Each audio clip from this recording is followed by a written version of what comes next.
Tentunya kita tahu bahwasanya tatkala berniat puasa tidak perlu kita mengatakan ya nawaitu sauma ghadin ya, sebagaimana yang diajarkan oleh Ibn Upin ya, jangan diikuti itu.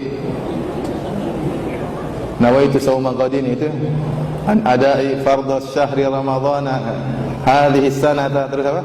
Lillahi ta'ala. Ini tidak pernah dicontohkan oleh Nabi sallallahu alaihi wasallam. Dan ini sudah saya singgung pada pertemuan-pertemuan sebelumnya tentang masalah talaffuz bin niyyah, melafalkan niat. Ini tidak pernah dicontohkan oleh Nabi sallallahu alaihi wasallam.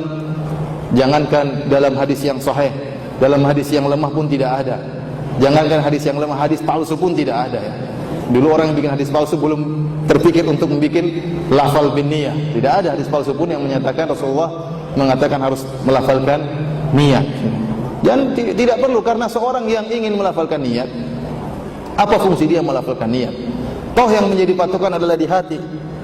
Yang jadi patokan di hati bukan lisannya. Kalau lisannya mengatakan saya sholat ikhlas karena Allah Subhanahu wa taala, tapi dia riya, tidak bermanfaat ucapannya. Oleh karena sebagian ulama mengatakan, kamu itu melafalkan niatnya apa? Mau mengabarkan dirimu sendiri atau mengabarkan orang di sampingmu? Kalau ingin mengabarkan dirimu sendiri, buat apa? Kalau ingin mengabarkan orang di sampingmu, dia juga tidak ingin tahu. Mau sholat apa terserah kamu, dia tidak ingin dengar. Atau ingin mengabarkan Allah Subhanahu wa taala. Oleh karena tidak perlu melafalkan niat. Akhirnya apa? Timbul was-was dalam ibadah. Sampai orang tatkala mau sholat terkadang susah sekali. Usolli enggak jadi. Usolli jadi repot. Ini kejadian sering. Kadang dia sebelum sholat dia qul a'udzu birabbin nas, malikin nas, ilahin nas, biar setannya lari. Biar dia ikhlas tatkala apa? Ini sering terjadi, kita lihat sendiri orang seperti ini ya. Bahkan kejadian pernah kejadian di Solo, ada seorang yang dia sholat kemudian kebetulan dua lantai, akhirnya dia Allahu Akbar enggak jadi. Tertahan lama dia perbaiki niatnya. Begitu Allahu Akbar, dia mau takbiratul ihram, orang pada ruku semuanya. Karena disangka dia tadi sudah takbiratul ihram, padahal tadi enggak jadi. Timbul was-was yang ya melanda seseorang ya karena seperti ini. Ya.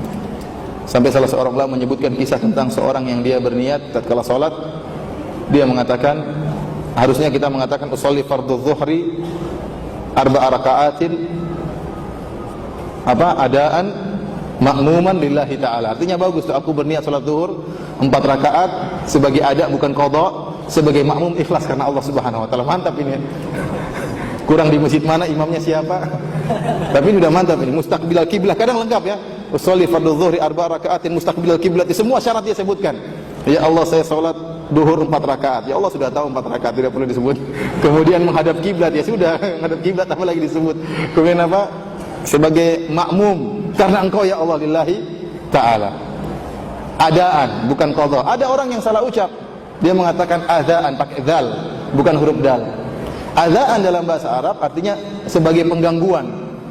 Kalau adaan, ada bukan qadha. Akhirnya diceritakan ada seorang yang tersinggung di samping. Adaan lillah, dia tersinggung dengan ucapan itu. Dia mengatakan benar, gangguan lillah bagi Allah, bagi Rasulnya, bagi seluruh orang yang sholat di sini, kata. Terganggu dengan lafal niatmu tersebut. Sampai sering kita dapati orang awam, tatkala dia mau jamak, dia bingung karena bagaimana niat jamak susah.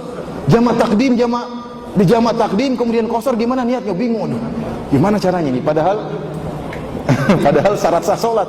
Ini diantara kesalahan-kesalahan. Oleh karenanya ini hanya diriwayatkan dari awal yang mencetuskan pelafalan niat adalah Abu Abdullah Az-Zubairi dari mazhab Syafi'i, tapi dia salah paham tentang perkataan Imam Nawawi, perkataan Imam Syafi'i dalam kitab Al-Um.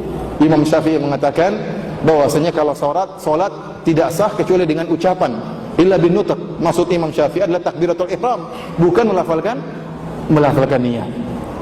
Dan ini dibantah oleh Imam Nawawi. Imam Nawawi adalah muhaqqiq, yaitu muhaqqiq, orang yang paling canggih dalam mazhab Syafi'i dalam menentukan mazhab, dan dia membantah pendapat ini.